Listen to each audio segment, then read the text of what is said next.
అందరికీ నమస్కారం. నేను పూర్ణచందర్ భార్య స్వప్న. నాకు స్వేచ్ఛ పూర్ణ ద్వారానే పరిచయమైంది. రిలేషన్ ఉందని నాకసలు తెలీదు. ఈ రిలేషన్ గురించి కూడా నాకు తెలిసింది స్వేచ్ఛ ద్వారానే. తను నాకు ఫోటో పెట్టడం ద్వారా తెలిసింది. నేను పూర్ణని అడిగాను, "ఏంటిది?" అని చెప్పేసి అడిగితే చెప్పాడు. చెప్పినాక నాకు ఆయనకి గొడవలు స్టార్ట్ అయింది. అక్కడ నాకింకా తెలిసింది ఏందంటే, అక్కడ కూడా తనతో గొడవలు ఉంటున్నాయి అని చెప్పేసి అంటే, ఇంకా నేను ఆయనని ఎందుకు ప్రెషరైజ్ చేయాలి అని చెప్పేసి నేను ఆయనను వదిలేసాను. ఇంకా నేను ఎందుకు ఇప్పుడు మీడియా ముందుకొచ్చానంటే, అరణ్య మా ఆయన మీద చేసిన ఆరోపణలు చూసి నేను తట్టుకోలేక నేను ముందుకొచ్చాను. నా పిల్లలతో పాటే అరణ్యను కూడా చూసుకున్నాడు. తనకి స్కూల్‌లో జాయిన్ చేశాడు. ఫీజులు కట్టాడు. నా పిల్లలకి బట్టలు తీసుకున్నప్పుడు ఆయన కూడా తీసుకునేవాడంట.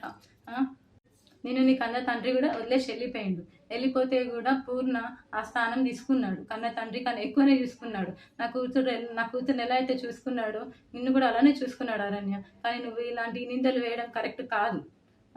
ఇంకా స్వేచ్ఛ కూడా చాలా నన్ను టార్చర్ పెట్టింది. ఈ విషయం తెలిసినాక కూడా నేను డిప్రెషన్‌లోకి వెళ్ళిపోతే నన్ను పూర్ణ కాశీకి తీసుకెళ్ళాడు. కానీ మైండ్ రిఫ్రెష్‌మెంట్ కోసం తీసుకెళ్తే అక్కడ కూడా ఫోన్ చేసి సతాయించింది. "ఎందుకు తీసుకెళ్తున్నావు? ఆమె ఎవరని చెప్పేసి నువ్వు తీసుకెళ్తున్నావని" సతాయించింది. ఆయన ఫోన్ లిఫ్ట్ చేయకపోతే నా ఫోన్‌కి చేసి సతాయించింది. అసలు ఎక్కడికి తీసుకెళ్ళినా, ఫంక్షన్‌కి వెళ్ళినా, ఎక్కడున్నా కూడా "నువ్వెందుకు ఆమెతో ఉంటున్నావు? నా దగ్గరికి వచ్చేసేయ్" అని చెప్పేసి చాలా బ్లాక్‌మెయిల్ చేసింది. ఎప్పుడు చూడండి స్లీపింగ్ పిల్స్ మింగడము. నాకు ఆడపిల్లుంది. స్వేచ్ఛ కూతురు అరణ్యని కూడా పూర్ణ నా కూతురులాగానే చూసుకున్నాడు. నాకు తెలియకుండా పిల్లలని ఆమె దగ్గరికి తీసుకొనెళ్ళి ఆడిపిస్తుంటే వచ్చేవాడు. తర్వాత నాకు నా పిల్లలు చెప్పారనమాట, "అమ్మ, ఒక అక్క దగ్గరికి వెళ్ళి ఆడుకుంటున్నాను. ఒక ఆంటీ ఉన్నది.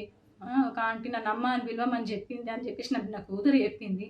నా కూతురు చెప్తే నాకు తెలిసింది. ఇంకా అప్పుడు ఏందో నాకు తెలీదు. తన వెనకాల ఎవరుండి చెప్పిస్తున్నారో కూడా నాకు తెలీదు. కానీ ఇవన్నీ చేయొద్దు అరణ్య నువ్వు. మా ఆయన మీద నాకు నమ్మకం ఉంది. ఆయన అంత చెడ్డ మనిషి కానే కాదు.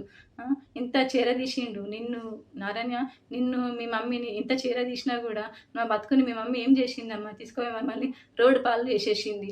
ఇప్పుడు నా జీవితము ఏంటి? నా పిల్లల భవిష్యత్తు ఏంటి అరణ్య? నాకు కోర్టు మీద నమ్మకం ఉంది. మా ఆయన నిర్దోషి. నేను ఆయనని ఎలాగైనా కాపాడుకుంటాను.